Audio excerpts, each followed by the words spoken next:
Hello everyone, we're the From Above team. Welcome behind the front line.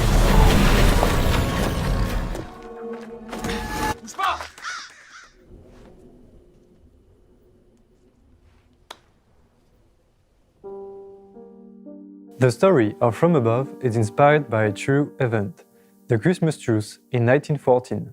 That day, soldiers of both sides decided to stop shooting and meet each other in the no man's land between the trenches. We wanted to pay tribute to that poetic and beautiful moment in the middle of a nightmare.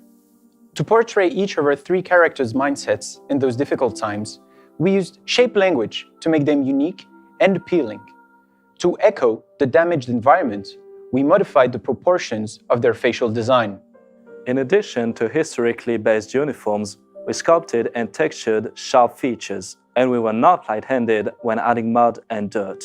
This gave the soldiers a battle-worn, afflicted appearance after 2 years of conflict. Once the AD was set, figuring out a workflow to translate it into 3D was tricky. Very little information can be found on how to achieve a 2D-looking CG movie. So we analyzed references, such as Legends of Runeterra, trying to figure out a way to achieve our own style.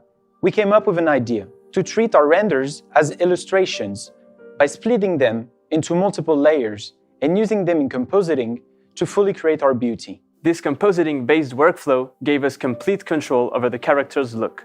Each aspect was editable, especially colors and lighting sharpness, which were crucial to establishing the different moods and artistic intentions. We designed this workflow to minimize render time as well. To emphasize contrast, we took a step away from our 2D process for a more 3D approach to assets and environment. The idea was to bring a feeling of realism and authenticity in a time-efficient manner. My main challenge was to build an original Santa sleigh. We wanted it to look fantastical and futuristic for its time, so we merged all kinds of vehicles and machinery. On Maya, I kept a uniform topology since later, we sculpted details in ZBrush and brought back a bit of stylization. I kept this workflow for most of the other assets, which I mainly based on references that I gathered in person when I visited Verdun. For the texturing of these assets, I wanted to give to the whole frame a stylized appearance that struck a balance between full realism and the character's painterly look. Some of our maps were painted in a traditional PBR way, but many others were masks, later used in look dev. The absence of specular in the shadows allowed me to preserve the brush strokes of the texturing. This allowed believable interaction between the assets and their environments, which was crucial for reflective materials, especially metal. We kept the same approach for the environment. For the modeling and set dressing, we tried to stick to real historical references and fit them into our style. In Houdini, I created an HDA to ease our work on both sets. This allowed us to turn on and off several assets to optimize the scenes and also control the scattering. Because much of our set is forest, we needed a large variety of trees, so I developed my own tree generator based on our specific needs. All aspects of this tool were designed to be fully procedural, fast, and easy to use. I started by building a setup based on the trunk geometries. Then, I added an option to modify all aspects of the leaves to emphasize the stylization. After that, I used the top network and PDG to automatically generate assets based on our tree design. To speed up the production process, I developed Python tools like isolate selection for the asset look dev in Houdini.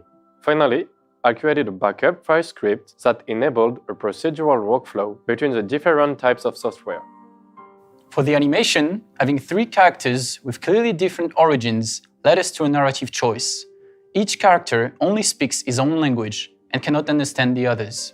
The idea was to have hardly any dialogue to help maintain the tension and quiet mood. We got rid of the subtitles to put the viewer in the same position as the characters. They can only rely on body language. In addition to our hand-animated cameras, we did some real camera movements and idles that we tracked and added as layers. This way, we had full control over the look of our shots, as well as the level of detail and realism we wanted. For the rigging, we decided to use a common base mesh for all three characters. A common mesh design helped us transfer skeletons and deformations between multiple bodies and faces. I also used auto rigs for faces to speed up my workflow. I completed Cortic's work with the vellum simulation on the bottom jacket of all 3 characters. FX was also part of creating harsh conditions like smoke and snow. The final effects was the climax of the film, the last sparks of Santa's magic. For that, we chose a giant snowflake shape as a portal. I created a procedural geometry for the base, which I used to define the curved path on it. I added poetry with multiple particle layers, trails, and point lights for a memorable ending.